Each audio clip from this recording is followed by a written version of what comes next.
Continuamos con más, esto es Buenos Días, hoy es jueves 13 de enero, estamos con Gaby Peroso, quien nos va a poner en perspectiva sobre temas de interés. Hola Gaby, buenos días, bienvenida. Buenos días, muchísimas gracias por estar aquí. Antes de hablar del tema de la inflación de los Estados Unidos, que ha marcado como un precedente en los últimos 40 años, los índices inflacionarios y ahora la escasez de productos alimenticios en los supermercados, vamos a presentar un reporte sobre lo de recientemente la Casa Blanca anunció que tomará medidas este mismo mes para reducir los problemas de congestión en los puertos estadounidenses. Además, en el país se ha registrado un aumento de la inflación, como lo hemos señalado anteriormente, y les vamos a presentar un especial para poner bajo contexto lo que está ocurriendo con Estados Unidos y la inflación. Los precios al consumidor en Estados Unidos se dispararon 7,0% en 2021, la subida más alta desde 1982, mientras que el presidente estadounidense Joe Biden prometió detener la espiral inflacionaria. Los precios de la energía subieron 29,3% y los de los alimentos 6,3%, según el índice de precios al consumidor.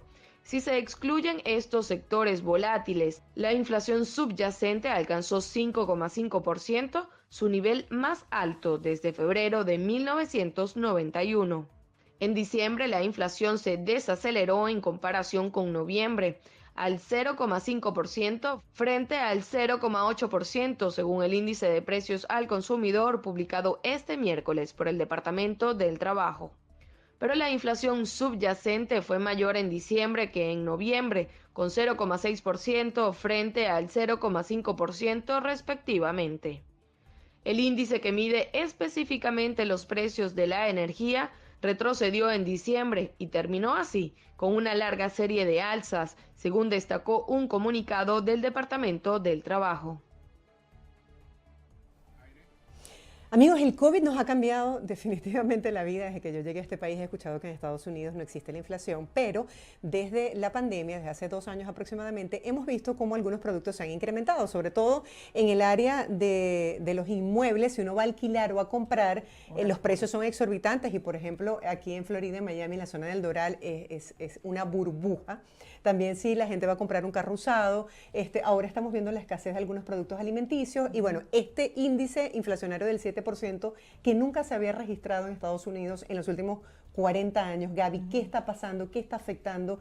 ¿Y cuál es la tendencia? Bueno, tal y como tú lo señalas, la pandemia nos cambió la vida y ese cambio no se va a cambiar, por así decirlo, en el corto plazo.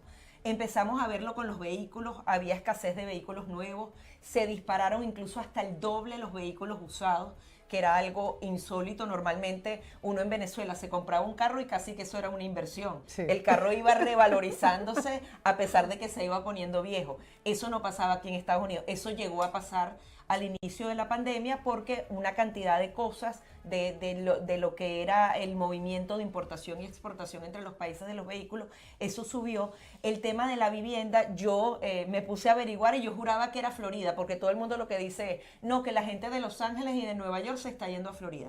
Pues no, es un fenómeno a nivel nacional, para hablar de Estados Unidos, porque obviamente no ha pasado en todos los países. Incluso hablan que Texas es uno de los que tiene más. Por un lado, los millennials han tenido la oportunidad, o sea, los jóvenes, de mudarse a las grandes ciudades, que era su sueño, porque los precios en algún momento empezaron a bajar, pero ya eso cambió. Y adicionalmente, la gente, imagínate a alguien que vivía en Nueva York y pagaba $3,000, $4,000 de renta. Le dicen, en este año vamos a trabajar remoto. Se mudaron a las playas, se fueron a Florida, se fueron a un pueblito en Texas, al centro del país, o sea, justamente escapando del clima y todo eso. Hay como una nueva reconfiguración de la economía estadounidense. El tema es que supuestamente la Reserva Federal, su misión es bajar esa inflación, lo logrará hacer porque se emitió tanto dinero, o sea, de cada $2 al parecer se imprimió $1 más.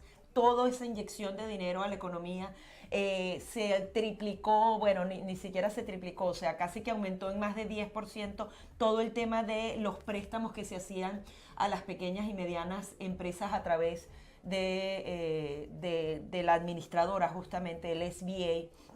Realmente es un tema que Estados Unidos tuvo que atender a su gente dar estímulo a la economía, pero ese estímulo de la economía tiene un precio. Entonces es una situación bien compleja y al final el tema es que eso le pega a los que tienen menos dinero. Tenemos además el aumento de la gasolina, que es insólito y pareciera que tampoco va a ser así. Joe Biden decía que no era todo el dinero que se imprimió y todo lo que fue el estímulo a la economía, a todo esa liquidez que se inyectó, sino que justamente se trataba de las cadenas de suministro. Eso también está pasando. Ahora un contenedor que antes costaba $10,000 transportarlo, a veces llega hasta 30,000, porque no hay ni personal, los contenedores, algunos se quedaron en Asia, o sea, hay realmente un tema que ojalá no termine siendo un estallido económico en el mundo entero, porque la situación está cada vez más compleja y no existen los mecanismos, por lo menos en el corto plazo, para solventar eso. Y obviamente todos nos hemos afectado. Yo creo que todos hemos ido al mercado y o hay escasez o está inflación, te sientes en Venezuela estando en Estados Unidos. O sea que eso también aquí puede suceder. Mira, yo cuando estaba recién llegada estaba Irma y entonces fuimos a un sitio bastante grande de aquí a comprar, a abastecernos de productos y veo que una señora me quita el papel sanitario. Y yo digo, wow, ocurre lo de Venezuela, pues que la gente, hay escasez de productos y después descubro que era la manager del lugar y me dice, no, yo le estoy ayudando. Entonces a mí eso me marcó y dije, bueno, en Estados Unidos no existe la escasez, pero en este momento se está viendo escasez de productos porque dicen que a raíz del COVID, además de la cadena de producción que se ha visto afectada porque hay muchos empleados o hay muchos trabajadores que no están asistiendo permanentemente porque se enferman, todo lo que tiene que ver con el transporte, la cadena de distribución, todo eso se ha visto afectado y el incremento de la adquisición del consumidor, es decir, ahora la gente come más en casa que en calle, producto de que mucha gente se enferma y bueno, tiene que hacer su cuarentena o esperar sus 5 días en casa, o estar trabajando desde casa. Entonces el consumo de productos alimenticios es mayor. Para mí eso fue un choque, imaginarme que aquí pudiese existir escasez. Cuando veo hoy los portales, lo primero que señalan es escasez de productos alimenticios en Estados Unidos. Sí, o sea, hubo, no sé, escasez del queso crema, a De veces papel sanitario. del papel sanitario. Y el tema aquí es que ese precio, ¿te acuerdas al principio de la pandemia que todo el mundo empezó a comprar el papel sanitario y además los precios se dispararon? Eso es algo puntual, pero ahora los precios que actualmente estamos viendo, que cada vez son más y más caros, pagaba $100, ahora pago 120, mañana pago 150, pareciera que no son precios que van a bajar en el corto plazo. Entonces, se tienen que preparar los estadounidenses. Estados Unidos no puede seguirle dando incentivos porque muchos de los incentivos que se dieron de manera personal que provocaron que la gente no quisiera trabajar en los trabajos de sueldo mínimo, por así decirlo. Y eso todavía está pasando. Yo no sé si tú ves todos los letreritos, estamos contratando, sí.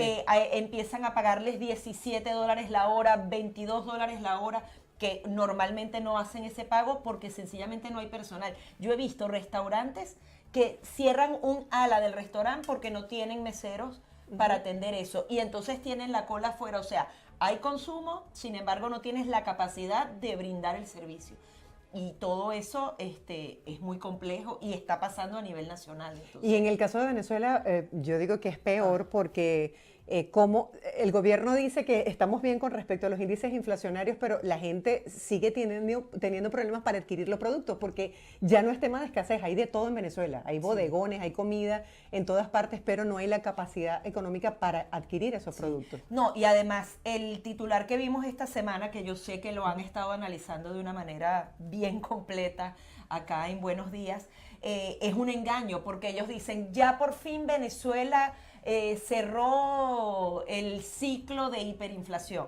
O sea, ellos están hablando de que en los últimos 8 meses, porque ese ciclo va a terminar en marzo, la inflación estuvo por debajo del 50%, pero estás hablando de una inflación del 50%. O sea, así como estamos analizando Estados Unidos, que ahorita llegamos al 7%, no había pasado en 40 años. Nosotros estamos 3 veces, 5 veces más por encima de eso. Incluso la región, el promedio, la tasa anual es de 6% alrededor. Y la de Venezuela, que es como la mejor en esta nueva época, es 600%. O sea, nos estamos sintiendo O sea, orgullosos de esos 600%. orgullosos de que, bueno, estamos a más del 100% del promedio de Latinoamérica. No es que nos estamos comparando con Francia o con Estados Unidos.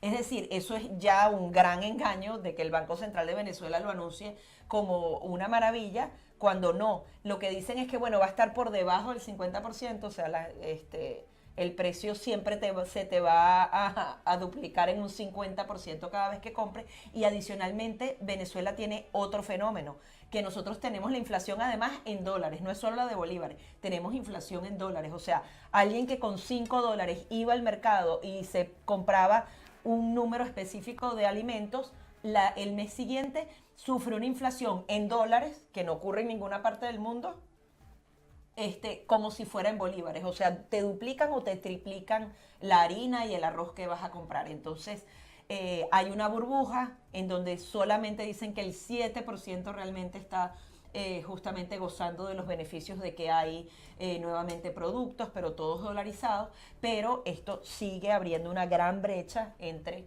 los ricos y los pobres. La clase media prácticamente no existe porque subsiste.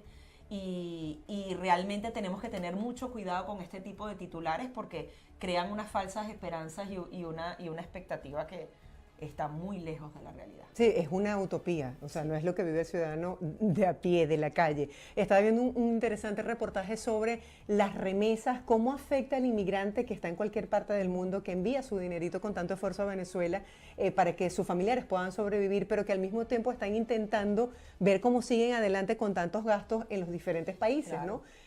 Mucha gente en Venezuela vive de las remesas, pero no podemos dejar de lado el tema político. Claro. La victoria del opositor Sergio Garrido en Barinas le da a la oposición como una especie de respiro, como una luz, como una esperanza al venezolano. ¿Qué representa este cambio simbólico en Venezuela bajo los escenarios de un referéndum revocatorio, de un llamado a la negociación entre gobierno y oposición? ¿Qué se espera para Venezuela desde el punto de vista político, Gaby? Sí, mira, yo primero quería hacer una pequeña conclusión como si yo fuera dos personas distintas, porque creo que ambas posiciones tienen absoluta verdad. Por un lado, obviamente, este respiro, esta esperanza que imprime, que justamente la unidad haya realmente escogido un liderazgo regional, que se hayan puesto de acuerdo más allá del G4 y todo eso.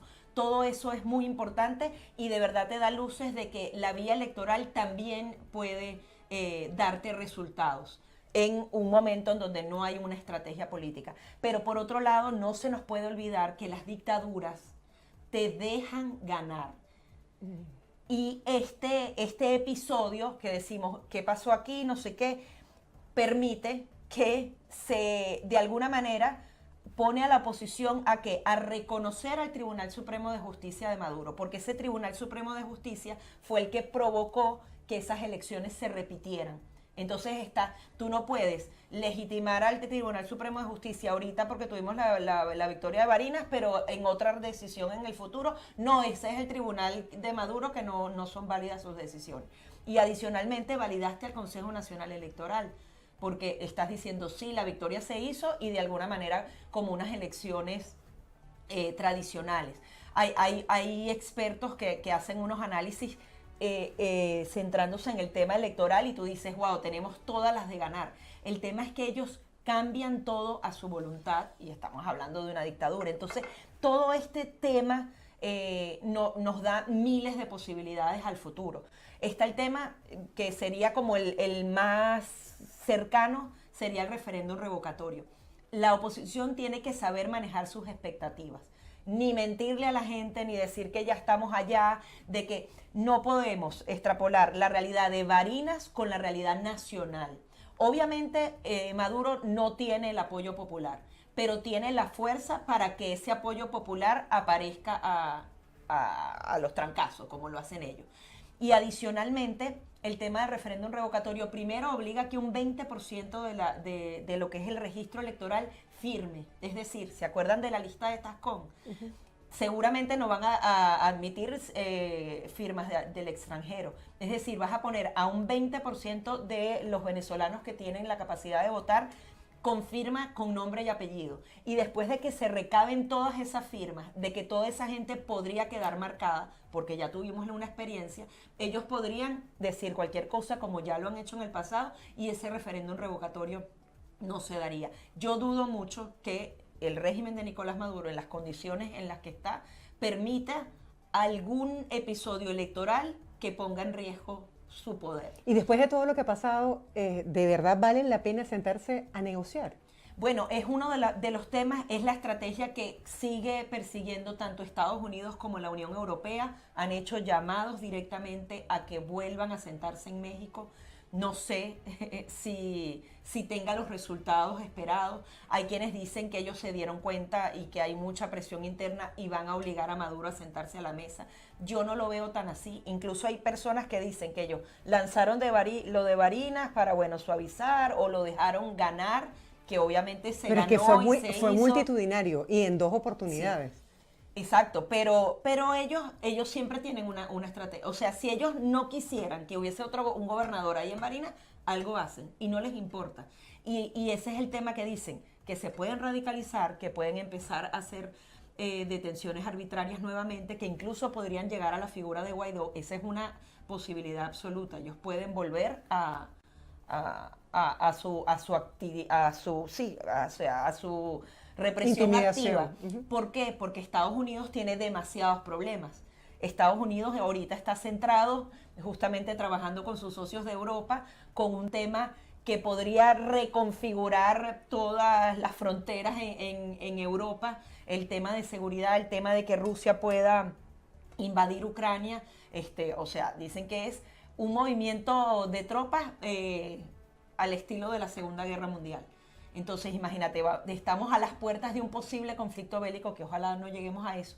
Imagínate con qué cabeza Estados Unidos podría prestar atención a detenciones y una cantidad de acciones que pueda cometer Nicolás Maduro. O sea, para ellos es un gran momento de debilidad de la comunidad internacional con otros temas que también son urgentes, y esto lo podría aprovechar Nicolás Maduro. Ellos también podrían ir a la mesa, otra vez ganan tiempo, tratan de jugar a ver el referéndum revocatorio, si no, tal vez, que podría justamente distraer a la oposición bastante, pero también la podría recomponer, reorganizar. O sea, hay quienes dicen, hay que intentar el referéndum revocatorio, así no lleguemos a él, porque te permite que localmente te organices, que empiece todo el mundo en función de trabajar a una elección nacional, y eso es absolutamente necesario. Hay que, así como tienes que transitar otras vías, tienes que empezar a organizarte para el 2024, para una eventual elección presidencial. Por lo menos tienes que hacer todos los pasos. No nos puede pasar como en las regionales, que ni se hicieron primarias, nadie estaba organizado, se ganaron 3 gobernaciones, pero bueno, en el tema de los concejales y los alcaldes se llegaron a más de 100, que es un número bastante importante, y no había organización. Es decir, si te organizas un poco más, tienes unos mejores resultados, y por otro lado tienes otras estrategias. O sea, yo creo que incluso la unidad tiene que pasar más que unirse, y que no solo se trata del G4, sí. Hay una cantidad de fuerzas, incluso ciudadanas, que son muy importantes. Guaidó y ese G4 tiene que reconectarse con la gente. Ellos siguen haciendo política hacia afuera. Yo sé que se lograron muchos apoyos internacionales, pero ahora tienes que hacer la política hacia adentro. Hay una desconexión total allí. Estaba leyendo que Guaidó era el líder de la oposición más impopular que existía dentro de Venezuela. O sea, más allá de los esfuerzos que se están haciendo en otros países para lograr el apoyo internacional, no vemos en Venezuela como esa cabeza, de pronto, que dé las directrices de hacia dónde vamos. O sea, de aquí en adelante, ¿cuál es el plan? ¿A qué vamos a llamar a la gente? Sí, es que no hay al revocatorio. Es que ese es exactamente. El tema. Porque no creo que tengan un plan secreto en el que los ciudadanos tenemos que aportar y no nos los están avisando. O sea, ojalá que el tema de Barinas haga que, no sé, unos de verdad se centren en el tema electoral, otros en otro tipo de estrategias. Es que tienes que trabajar como trabaja el madurismo y el chavismo. Ellos te tienen 3 y 4 vías de acción paralelas. O sea, debe haber un grupo estudiando la radicalización, vamos a meter preso a Guaidó. Otro grupo bueno, sí, vamos a intentar de que esta gente avance con el referéndum revocatorio para desilusionarlos, identificar al 20% más de la población para que después se vayan del país. O sea, ellos van con todas las líneas de acción posibles. Y nosotros vamos con una vía, no, pero sí, a la vez no están de acuerdo. Entonces es imposible ganar el juego así. Obviamente está súper complejo y eso también lo tenemos que tener en cuenta. O sea, el tema de Barinas y que digan, ay, bueno, es que están internamente peleándose Diosdado Cabello con Arreaza, con no sé qué, no es suficiente. Para ganar esta batalla. Y adicionalmente, el tema de las sanciones cada vez se debilita más, porque se debilitan por su propia naturaleza. Normalmente las sanciones se diseñan para que en año y medio haya un cambio político y un cambio social en un país. Cuando ya se extienden por demasiado tiempo, empiezan a afectar a los ciudadanos y no tienen el mismo efecto. Y adicionalmente vemos que ahora China está comprando masivamente y abiertamente el petróleo venezolano e iraní, que son los sancionados. Entonces, Estados Unidos sanciona e igualito hay un tercer país que les compra el petróleo más barato, pero igual están teniendo ingresos. ¿De qué estamos hablando? Sí, siguen las alianzas también entre Maduro e Irán. Sí, incluso Maduro a finales de diciembre dijo, me voy a ir a Irán a hacer nuevos acuerdos comerciales. Imagínate tú, nosotros con un país, el país como más la cuna del terrorismo mundial, son nuestros mejores amigos, son los que nos están reparando las refinerías dentro de Venezuela, los que en teoría nos están también comprando petróleo, que después le cambian la marca en Malasia. Esas amistades peligrosas también te cobran caro. Ahora, esas Gaby, ayudas, ¿no? de alguna manera los analistas políticos dicen que hay que marcar un hito, un antes y un después de lo que ha sido esta victoria, porque bueno, a lo mejor es como tú dices, establecieron una estrategia y los dejaron ganar, por decirlo de alguna manera, para validar instituciones muy corrompidas como el caso del CNE. Pero, ¿qué pasa si la gente sale masivamente a participar y a decir, no quiero un régimen como este? O sea, así como no se pudo quitar, no se pudo hacer la trampa en Barinas, de pronto pudiésemos lograr esa unión y esa participación masiva a nivel nacional. Yo creo que siempre tenemos que trabajar por esa unión y porque el ciudadano participe activamente, bien sea protestando, votando. Eso es absolutamente necesario y efectivo. Sin embargo, siempre ellos van a ir midiendo todas estas cosas. Entonces, no sabemos si estar a punto del referéndum revocatorio, después no llegues a eso, se inventen algo para las elecciones presidenciales, pero sin embargo, si ellos ponen esa cantidad de obstáculos, pero el ciudadano está cohesionado, con ganas de votar y todo eso, igual se le ven las costuras al régimen de Nicolás Maduro, haciendo una cantidad de pasos para impedir que la voluntad de los ciudadanos se exprese. Entonces, yo creo que de todas, sí o sí, los venezolanos tienen que, si vamos a votar, si vamos a manifestar, o sea, unidos y en masa, aunque claro, es muy sabroso decirlo desde el extranjero y muy egoísta de nuestra parte, ¿no? De eso te iba a hablar, ¿qué están haciendo los líderes opositores en el resto del mundo para lograr esa cohesión y esa presión internacional? Sí. Ojalá que a partir de Barinas empiecen a ayudar a la organización, porque vimos cómo, o sea, todo esto además fue, o sea, es tan grande el rechazo que nos salió muy bien, porque no hubo una organización real y definitiva. Y lamentablemente lo tenemos que decir así. Se hizo un esfuerzo en el mes corriendo, pero lo que realmente se debía hacer no se hizo. Ni se hizo para las elecciones de noviembre. O no vas a elecciones o vas a elecciones de una manera sólida y estratégica. Ojalá que por lo menos hablan de eso, que justamente se reconfigure como era la Mesa de la Unidad en el pasado, que logró la victoria de la Asamblea Nacional en el 2015 y que no solamente se centra en el tema electoral, sino también en otras aristas políticas que son absolutamente necesarias. Pero de que la fuerza ciudadana en la calle es efectiva en el mundo entero, lo es. Obviamente necesita líderes y un plan, porque los venezolanos no pueden arriesgarse, dar la vida, quedar fichados para siempre, si no existe un plan. Nos pasó que hicimos una firma, eso fue antes de la Asamblea Nacional Constituyente, ya ni me acuerdo cómo se llamaba esa iniciativa, o sea, fueron, sí, no sé, 8 millones de votos y de firmas, no sé qué, y después, ya ganamos, ¿y qué hacemos con esto? No sabemos, era un ejercicio ciudadano. Sí, fue bastante frustrante. Y los que estaban adentro, o sea, dieron otra vez el paso como lo están dando en Barinas. Esa gente se está arriesgando porque los fichan, o sea, se están metiendo con Arriaza. Obviamente el voto es secreto, pero tienen maneras de saberlo. Y entonces el riesgo de ellos no tiene una respuesta de un liderazgo responsable para que ese voto valga la pena en el mediano y el largo plazo. Entonces, ojalá que de verdad los líderes, no sé cuál es la solución obviamente, pero sí brinden una estrategia y un plan, por lo menos 3 planes, porque hay que tener el plan A, B, y C y hasta Z. Y hasta Z, sí. Porque yo estoy segura que los ciudadanos están dispuestos a luchar por el país. Hay quienes dicen que las elecciones no eran para arreglar los servicios públicos, que los barineses votaron para luchar contra el régimen, porque saben que siendo un gobernador de oposición no necesariamente eso se traduce en que tenga agua y luz constantemente en su casa.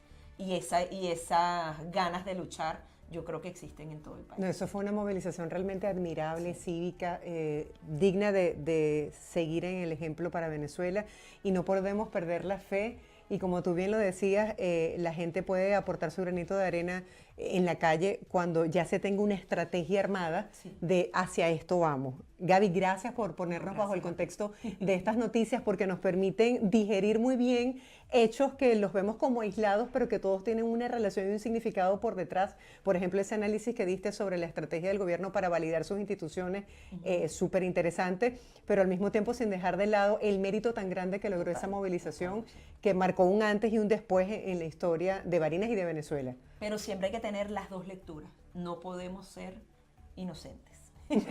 Sí, así es. Gracias, estuvimos conversando con Gabriela Peroso. Esto es Perspectivas en Buenos Días. Hacemos una breve pausa, ustedes no se aparten, ya volvemos con más.